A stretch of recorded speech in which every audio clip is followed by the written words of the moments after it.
Well, howdy there, Internet people. It's Bo again. So, today we are going to talk about China and the United States and Taiwan and an assurance that was reportedly made that is now being walked back and what it means, because commentary is already starting to come out about it, and it's originating from areas that like to keep people on edge. So, not too long ago, the Chinese head of state made an assurance to Biden, and it was reported on. And the idea was that China had no plans to invade Taiwan. And by the reporting, this assurance was believed by the United States. Now, elements within the Chinese government are walking that back. And they're basically saying, we didn't take force off the table, type of thing. The commentary is, of course, jumping to they're planning on invading Taiwan. No, that's not what that means. That doesn't even make sense. If the Chinese military wanted to invade Taiwan and the United States believed in assurance that they weren't going to invade, do you know what they wouldn't do? They wouldn't correct that. If they actually wanted to invade Taiwan, they wouldn't come out and be like, hey, just remember, we didn't take force off the table. That doesn't even make sense. They would want to maintain that element of surprise because apparently the U.S. believes the assurance. So the idea that them walking it back means that invasion is right around the corner doesn't really make a whole lot of sense, to be honest. It is more likely that it's just maintaining the posture that they have had for a very long time, which is you have that uncertainty about the force being used. But if you look at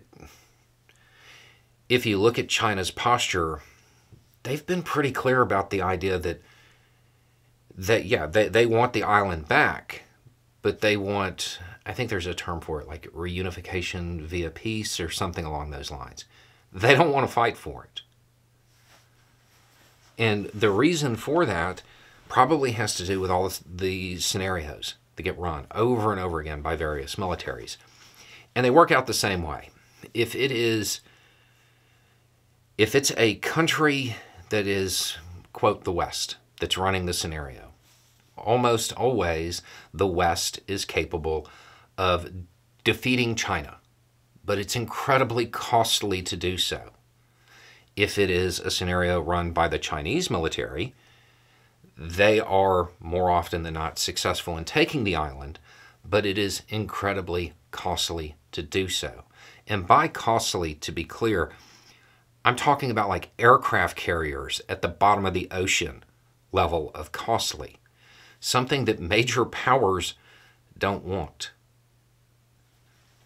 My guess, if I had to guess what China's actual intention here is, it's to wait. The U.S. position, it's been held for a really long time and it hasn't been reevaluated. My guess is that at some point, some politician is going to be like, hey, why are we risking losing carriers over this? At which point, the U.S. position on Taiwan might change. We've talked about how the U.S. has this strategy for the Middle East that is definitely not going well at the moment, but the idea is to deprioritize it. Get the U.S. out of the Middle East a little bit. Okay? At some point in time, that would probably happen with Taiwan. My guess is that the Chinese government is waiting for that and moving politically to alter the situation and set the conditions for when that occurs. That would make the most sense.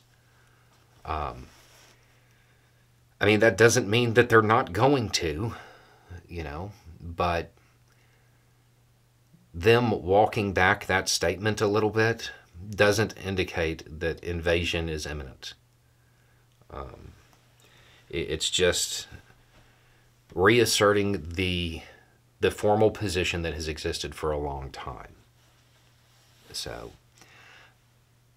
I would assume that this talking point of it becoming invasion right around the corner, that's probably going to start to be pushed a little bit because it's good for clicks for people.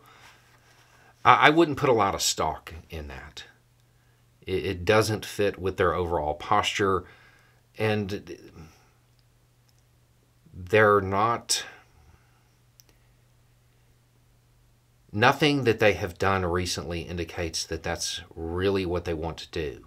They're putting up a lot of pressure because they're in a near-peer contest with the U.S., and that's a point of contention. So there's pressure there, but, I mean, it's not a new development. I wouldn't let some mid-level diplomats correcting a statement from the head of state make you think that they're about to invade. I mean, I want you to think about how often mid-level diplomats have to walk back or correct statements from a U.S. head of state. It happens all the time. It's not indicative of anything. And honestly, I do. I think they plan on just waiting the U.S. out until the U.S. just reevaluates how valuable it is. Because at some point the U.S. will do that. Remember, countries don't have friends, they have interests. And eventually there will be a head of state that looks over there and it's like, is it really worth it? It'll happen at some point. A long enough timeline that will occur. And my guess is that's what they're waiting for.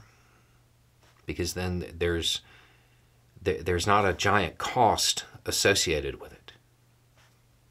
Anyway, it's just a thought. Y'all have a good day.